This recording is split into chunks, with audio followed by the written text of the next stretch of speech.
இன்று நான் உங்களுடன் பகிர்ந்து கொள்ளப் போவது ஒரு அதிர்ச்சியூட்டும் உண்மை கதை.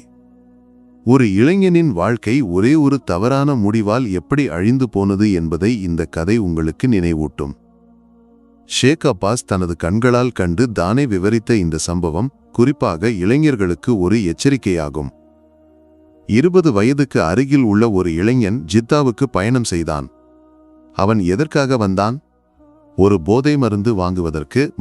அதன் பெயர் ஜம்போ. இந்த ஜம்போ என்னவென்று தெரியுமா? இது ஒரு சாதாரண மருந்து அல்ல. இது உங்களை இந்த உலகத்திலிருந்து வேறொரு கிரகத்துக்கு அழைத்துச் செல்லும் என்று சொல்லப்படுகிறது.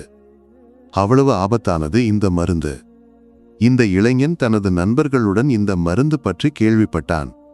அவர்கள் சொன்னார்கள், நாம் போய் வாங்குவோம், ஒரு முறை முயற்சி செய்து பார்ப்போம். அவன் ஜித்தாவில் தனது அண்ணனின் வீட்டுக்கு சென்றான். கதவை திறந்தது அண்ணனின் மனைவி. அவன் சொன்னான், எங்களுக்கு உணவு வாங்க கொஞ்சம் பணம் வேண்டும்.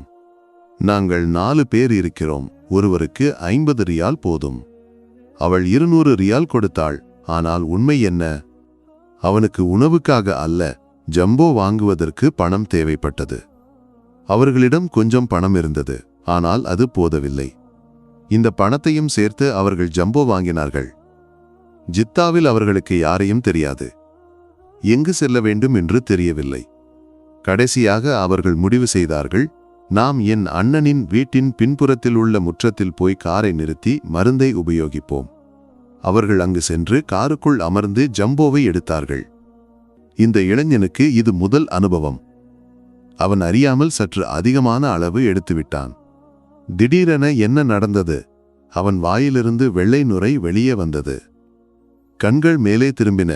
அவன் உடல் அசையவில்லை. இப்போது அவனது நண்பர்கள் என்ன செய்தார்கள்? அவனை மருத்துவமனைக்கு கொண்டு சென்றார்களா? ஒரு கிளாஸ் தண்ணீர் கொடுத்தார்களா? இல்லை. அவர்கள் அவனை எடுத்து பாதையின் நடுவில் வீசிவிட்டு ஓடிப்போனார்கள். அந்த இளைஞன் இரவு முழுவதும் பாதையில் கிடந்தான். ஃபஜ்ர் தொழுகைக்கு பிறகு மஸ்ஜிதிலிருந்து வெளியே வந்தவர்கள் ஒரு பிணத்தை பார்த்தார்கள். அவன் கையில் ஜம்போவின் மீதம் இருந்தது. அவன் மேலும் எடுக்க முயற்சித்திருந்தான், இன்னும் ஆற்றல் கிடைக்கும் என்று நினைத்து. ஆனால் அது அவன் உயிரை எடுத்துவிட்டது. ஷேக் அப்பாஸ் சொல்கிறார், அவனது பிணம் என்னிடம் கொண்டுவரப்பட்டது. நான் பிணத்தை குளிப்பாட்ட ஆரம்பித்தேன். ஆனால் அல்லாஹ்வே சத்தியம், நான் கண்டது அதிர்ச்சியூட்டும் காட்சி. 30 வருடங்களாக நான் இந்த வேலையை செய்கிறேன். ஆனால் இப்படியொரு பிணத்தை நான் பார்த்ததில்லை. அவன் முகம் கரியைப் போல கருத்து போயிருந்தது. ஒவ்வொரு முறை நான் தண்ணீர் ஊற்றும் போதும் அது மேலும் கருத்து கொண்டே இருந்தது. உடலில் உள்ள இரத்த நாளங்கள் நீலமும் பச்சையுமாக வெளியே தள்ளி நின்றன. அவன் மூக்கு, வாய், காது ஆகியவற்றிலிருந்து இரத்தம் வழிந்து கொண்டிருந்தது. நான் எவ்வளவு முயற்சித்தும் அது நிற்கவில்லை. கண்கள் மேலே திரும்பி பயங்கரமான நிலையில் இருந்தன. அந்த பிணத்தை பார்த்தவர்கள் சொன்னார்கள், இவன் முகம் நெருப்பில் கரிந்தது போல இருக்கிறது. ஆனால் அவன் முடியோ உடலோ கரியவில்லை. முகம் மட்டும் கரியைப் போல இருந்தது. ஷேக் சொல்கிறார், நாங்கள் அவனை குளிப்பாட்டி கஃபன் செய்தோம். ஆனால் இரத்தம் வழிவது நிற்கவில்லை. கடைசியாக அவனை கப்பரில் அடக்கினோம். ஆனால் இந்த காட்சி என் மனதிலிருந்து மறையவில்லை. ஷேக் ஒரு சவாலை விடுக்கிறார். அவர் சொல்கிறார், போதை மருந்து உபயோகித்த ஒருவரின் பிணத்தை குளிப்பாட்டும் போது பயங்கரமான காட்சியை பார்க்காத ஒருவர் என் முன் வந்து சொல்லட்டும். அப்படி ஒருவர் இருக்க மாட்டார்.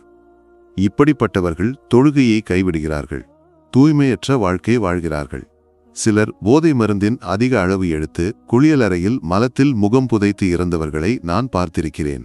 அவர்கள் அல்லாஹுவுக்கு சுஜூது செய்யவில்லை, மாறாக தங்களது ஆசைகளுக்கும் ஷைத்தானுக்கும் சுஜூது செய்தார்கள். சகோதரர்களே, இந்த கதை ஒரு எச்சரிக்கை, குறிப்பாக இளைஞர்களுக்கு. எல்லாம் சிறியதாகத்தான் தொடங்குகிறது. ஒரு சிகரெட். நண்பர்கள் சொல்வார்கள், இதை புகைத்தால் நீ ஆண்மகன். அங்கிருந்து தொடங்கி பின்னர் போதை மருந்தின் பெரிய ஆபத்துகளுக்கு வழுக்கி விழுவார்கள். அல்லாஹ் நம்மை இதிலிருந்து காப்பாற்றட்டும். இந்த கதையை கேட்டு நாம் பாடம் கற்போம். அல்லாஹ்விடம் உண்மையாக மன்னிப்பு கேட்போம். அவனது கட்டளைகளை பின்பற்றுவோம். நபி ஸல்லல்லாஹு பாதையை பின்பற்றுவோம். அல்லாஹ் நம்மை நேர்வழியில் நடத்தட்டும். நமது தௌபாவை உண்மையாக்கட்டும்.